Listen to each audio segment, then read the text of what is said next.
Hello there and welcome to the Leonid Stein appreciation channel. Well, it seems like it at the moment.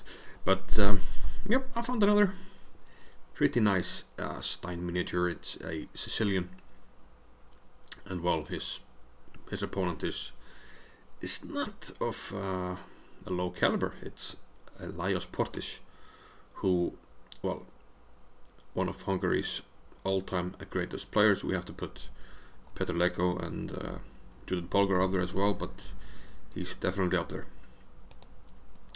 So Stein had the white pieces, and well, he likes to fight, so he likes to play pawn to e4. We have the Sicilian, knight f3 and e6, which can lead to the Khan, can lead to the Taimanov. In this case, we have a Khan after knight takes d4, a6. This is the Khan Sicilian. White plays bishop d3. We have normal development, castles, queen c7, and now knight d2.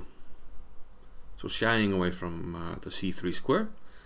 I guess he's eyeing a different kind of setup. We have knight c6 now, and Stein chops the knight off. f4 and bishop to c5 check.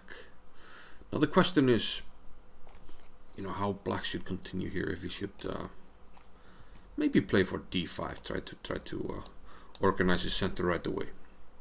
So maybe bishop c5, even though he gets the bishop out with tempo, it might not be the greatest here.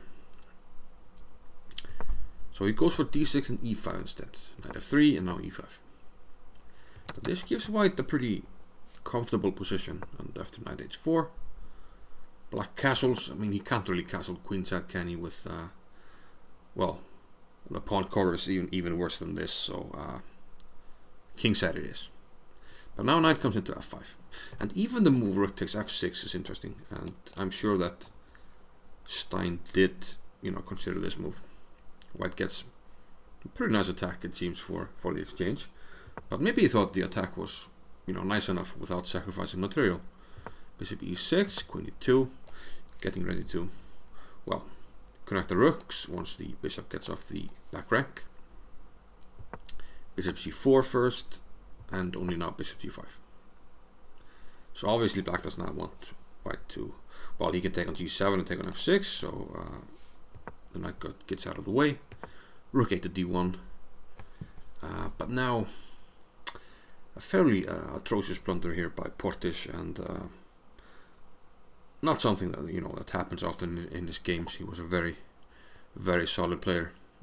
He plays knight b6, and he must have just overlooked what is about to happen. Stein now took on g7, and the brilliant point is, after bishop takes c4, what do we play now? And if you watch my pattern recognition videos, you should be familiar with something we call the sniper mate. In this case, the sniper is pretty close.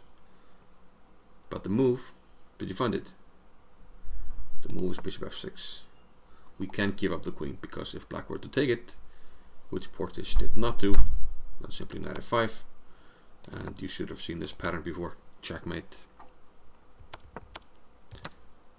So, well, the game didn't really last longer. Bishop e7 was played, but now queen f3, and still the threat remains of for instance, if you take an f6, play this, I can just take it, and we have the same mate.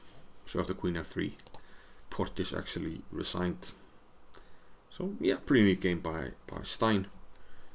And don't let the game fool you. Portisch was a great player, but this shows that Stein, he could beat anybody and make them look bad. So thanks for watching, guys. See you in the next one.